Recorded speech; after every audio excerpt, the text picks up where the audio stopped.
राधे राधे, जय श्री कृष्ण दोस्तों। आज मैं आपके सामने पुनर्जन्म की वो घटना लेकर आया हूँ जो कि आपको भी सोचने पर मजबूर कर देगी। दोस्तों, इस बात को जानने के लिए मैं आपको लेकर चलता हूँ सन 1969 में। 15 मार्च 1969 को एस.एन. गौड़, जो कि एक डाकघर में बड़े प्रबंधक थे, उनके घर में एक बच्चे का जन्म होता है। जन्म के बाद उसका नाम रखा जाता है राकेश।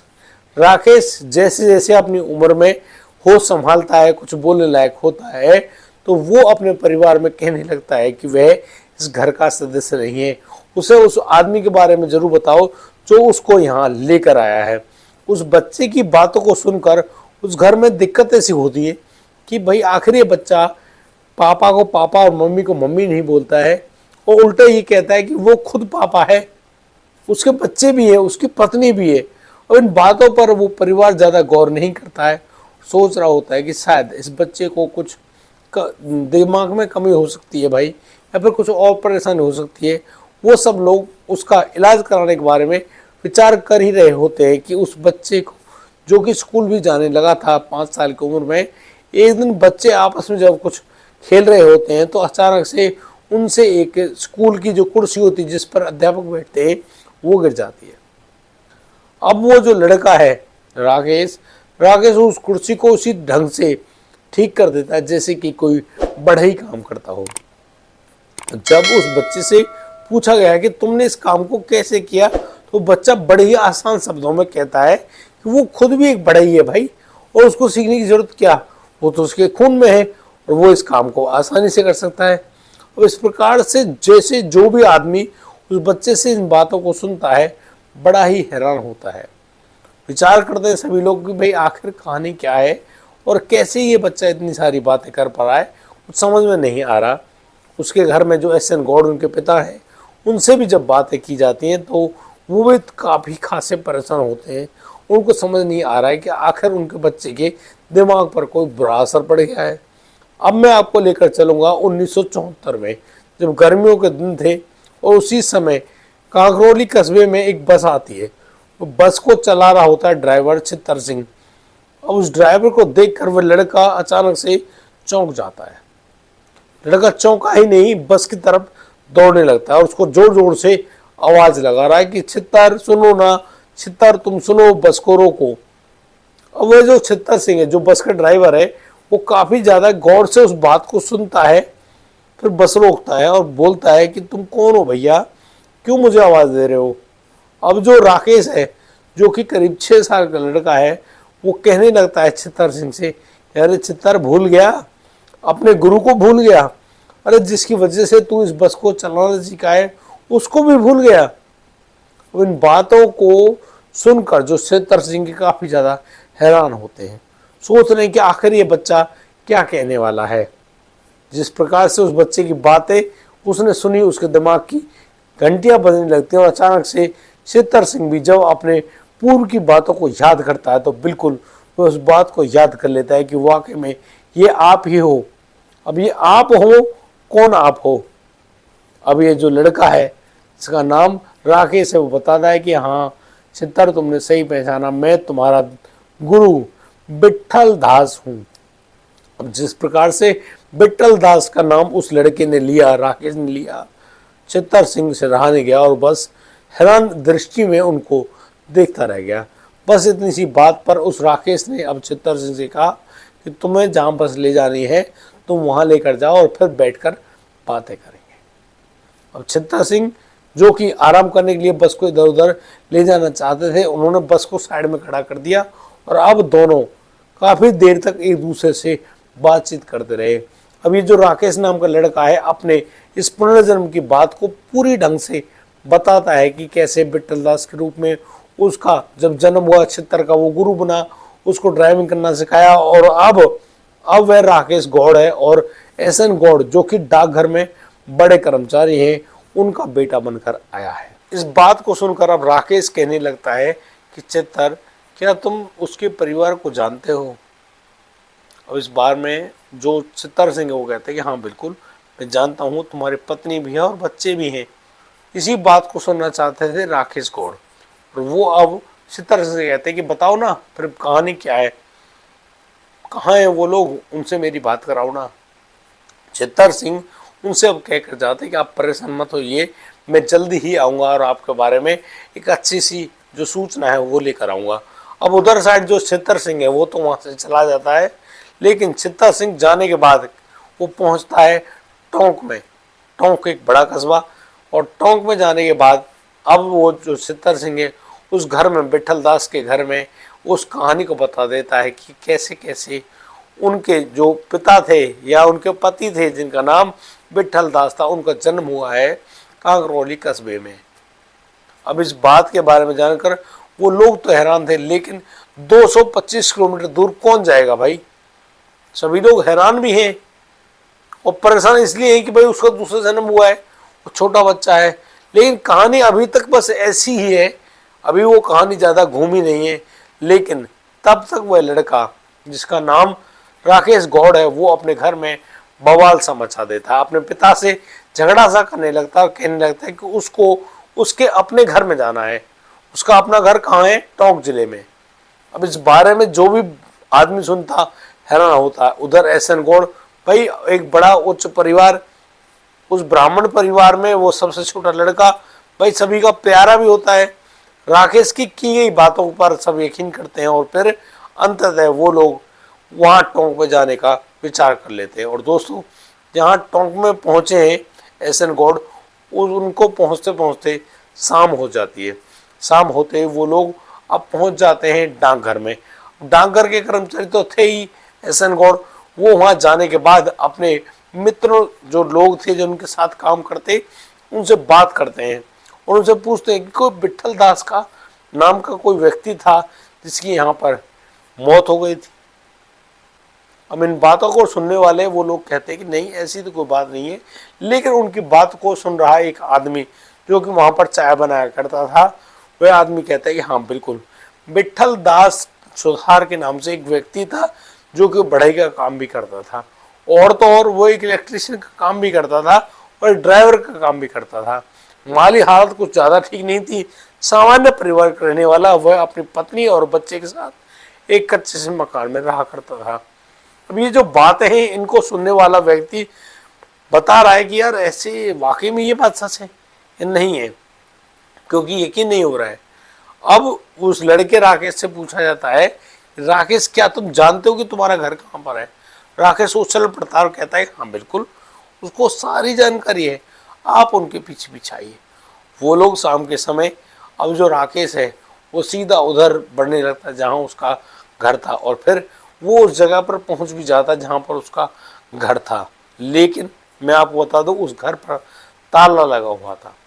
और जब और पड़ोसियों से पूछा गया कि यहाँ पर कौन रहता था और कौन कौन है यहाँ पर, तो लोग उनको जानकर देते हैं कि यहाँ पर विठल दास सुधार नाम के एक व्यक्ति रहते थे, लेकिन उनकी मौत सन 1955 में हो चुकी है। उनकी पत्नी की तबीयत खराब है और वो अभी शायद या तो अपने दूसरे घर में होंगी या फिर हॉस्पिटल में भर्ती होंगी। अब यहाँ एसएन गौड़ को मालूम चल जाता है कि भाई उसका जो बेटा है राकेश असत्य नहीं बोल रहा है, बिल्कुल सत्य बात है। लेकिन प्रूव कैसे, क्योंकि भाई कानून की दृष्टि में तो प्रूव करना पड़ेगा। अब जो एसएन गौड़ हैं उनको अपने बेटे राकेश को लेकर अपने मित्र के वहाँ आके रुक जाते हैं। दूसरे दिन वो वापस अपने जगह कांकरौली में पहुँच जाते हैं और फिर 2 दिन बाद वापस आते हैं उसी जगह टोंक में।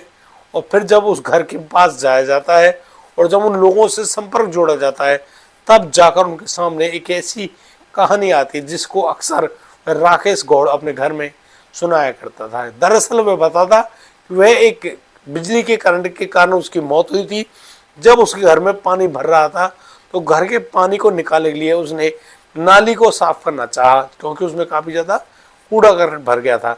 ये समय था, तारीख थी 15 अगस्त 1955 की। शाम के समय जब बहुत तेज बारिश हुई टोंक में, तो वो एक लोहे की छड़ को लेकर उस नाली को साफ करने का प्रयास करते हैं, लेकिन छड़ लंबी थी और उसको जैसे ऊपर उठाते हैं विठल दास, उनकी जो ये छड़ है यह बिजली के तारों को छू जाते और बस उसी समय उनको करंट लगता है और करंट लगने के कारण मात्र 34 वर्ष की आयु में उनकी वहीं पर मौत हो जाती है। अब इस पूरी बात को सुनकर जब एस एन गौड़ और उनके जो साथी हैं काफी ज्यादा हैरान होते हैं, क्योंकि यहाँ पर उस राकेश की सुनाई बातें और उनकी बातें बिल्कुल मैच कर रही हैं। अब इसी मैच होने की वजह से सभी लोग हैरान भी हैं, परेशान भी हैं कि आखिर यह लड़का यानी कि 14 साल बाद उस घर में कैसे जन्मा, आखिर बीच में इसकी आत्मा कहां पर रही। जब इन बातों को राकेश से पूछा जाता है तो राकेश कहता है कि उसको सिर्फ इतना याद है कि वो उस घर में बिजली के करंट से मरा था और फिर इनके घर में उसने होश संभाला जब वह खाट पे लेटा हुआ था। बस इतनी सी बातें तो उसको याद है, उससे ज्यादा याद नहीं। दोस्तों, इस प्रकार से जब उनके बीच में बातचीत हो रही होती है, उसी समय जो विधवा राधा है, जो कि विठल दास की विधवा औरत थी, वो आती है। उनको देखते ही वो लड़का राकेश गौड़ा मुस्कुराने लगता है। उसकी खुशी चेहरे पर साफ दिखाई पड़ रही है। वह बड़े प्यार से उन महिला को बोलता है, अरे केसर तुम आ गई। अब जैसे ये नाम उन राधा ने सुना, बिल्कुल भाव विभोर हो गई, क्योंकि इस नाम से पुकारने वाला इस दुनिया में सिर्फ एक ही व्यक्ति था, वह था उसका अपना पति विठल दास। और जिस प्रकार से राकेश ने भी उनसे केसर कहा तो उनसे रहा नहीं गया और वो बहुत ही ज्यादा मायूस होती हुई वहीं पर उनकी आंखों से आंसू टपकने लगे और उन्होंने भागकर उस राकेश को अपने सीने से लगा लिया। उधर राकेश भी राधा के सीने से लगकर उनको ढाढ़स बना रहे हैं, उनसे कह रहे हैं कि केसर देखो, मैं कहीं गया थोड़ी हूँ, मैं तो तुम्हारे पास आ ही गया। अब दोस्तों, इतनी बात तो थी, अब यहाँ आते हैं उस विठल दास के परिवार के अन्य लोग भी, यानी कि बेटा भी और बेटी भी। और दोस्तों, मैं आप बता दूं, विठल दास के बेटे के बच्चे भी, वो भी सयाने हो रहे हैं।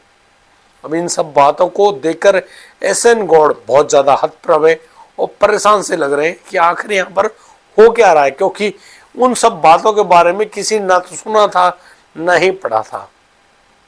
दोस्तों, सन 1977 में जब इस विठल दास के बेटे की जो बेटी है उसकी शादी होती है, उस समय भी जो राकेश गौड़ है वो उस शादी में वहां पर आए थे और उनके दोनों के संबंध, दोनों परिवारों के संबंध इस प्रकार से घनिष्ठता में तब्दील हो गए कि दोनों एक दूसरे से ढेरों सारी बातें किया करते हैं और एक दूसरे को पूरा समय दिया करते हैं। ये कहानी तो यहाँ तक ठीक थी, लेकिन जो एस एन गौड़ है वो काफी ज्यादा हैरान तो है इस पूरे मामले में। वो विचार करने लगते हैं कि इसके पीछे जरूर कोई ना कोई जांच कराई जाए। और दोस्तों, इसी मामले में सतवंत पसरीचा, जो कि भारत के जो मनोवैज्ञानिक डॉक्टर थे, और उनके साथ डेविड रीड वार्नर, जो कि इंग्लैंड के बहुत बड़े साइंटिस्ट थे, उनकी टीम आती है। और वो फिर जब उस लड़के राकेश गौड़, जो कि इस समय राजस्थान में टीचर भी हैं और अपने कार्य को बखूबी कर भी रहे, उनके साथ जब उनका रिसर्च किया गया, बातचीत की गई और जब इनको सानिध्य मिला सर, जिनका नाम था इयान स्टीवेंसन, जो कि पूर्व जन्म री-इनकार्नेशन की घटनाओं के बारे में बहुत बड़े विशेषज्ञ हैं, उन्होंने जब इस पूरे मामले में गहनता से रिसर्च किया, सभी का इंटरव्यू लिया, जैसे कि राधा की बहन राधा और तो उनके बच्चे, उधर एस एन गौड़, राकेश गौड़, उच्चतर दास जी, सबसे उनकी बातचीत हुई और फिर अंततः वे ऐसे निष्कर्ष पर पहुंचते हैं और वो मानते हैं इस बात को कि यह वाकई में उन विठल दास जी का पुनर्जन्म है और इसी पुनर्जन्म की वजह से वो अब यहाँ राकेश गौड़ के रूप में आए हैं। दोस्तों, यहाँ पर वो जो उनकी पत्नी थी केसर, जिनको प्यार से वो केसर बोलते, नाम तो असलियत में उनका राधा था, वो उनका प्यार का नाम था, लेकिन इस पूरी घटना को याद कर करके उन राधा के बहुत ही अश्रु बहे थे, बड़ी परेशान हुई थी, हैरान हुई थी और सोच रही थी कि काश वो उनके पति विठल दास ही होते। विठल दास जो कि अपने समय पर काफ़ी अच्छे धार्मिक नेक दिल इंसान रहे, लेकिन कारणवश अब उनकी ऐसे मौत भी हो जाती है, शरीर तो पूरा हो जाता है, लेकिन उनके जीवन में कुछ कार्य अधूरे रह गए थे और उन्हीं अधूरे कार्यों को पूरा करने के लिए उनकी आत्मा ने पुनः मनुष्य योनि में जन्म लिया और फिर वो राकेश गौड़ के रूप में इस दुनिया में आए और अपने कार्य को जो कि उनके बाकी रह गए थे उनको पूरा कर रहे हैं। और इस समय वो राजस्थान सरकार में एक गवर्नमेंट टीचर भी है और अपने बच्चों के साथ जो इस जन्म के हैं और विठल दास जी के जन्म के हैं, उन सभी जो बच्चे हैं उनके साथ मिलकर बड़ी खुशी के साथ रहा करते हैं। दोस्तों, इस पूरी घटना के माध्यम से आपने बहुत सारी बातों को जाना होगा, लेकिन मैं कुछ आपसे भी पूछना चाहता हूँ कि यदि आपके आसपास कोई भी ऐसी घटना हुई है तो हम लोगों को उनके बारे में जो भी जानकारी आपको मालूम चली हो जरूर बताएं। आप व्हाट्सएप कर सकते हैं नीचे दिए गए नंबर के अनुसार, और तो और आप हमें पूरी कहानी जैसे भी आपको मालूम है हमको जरूर बताइए।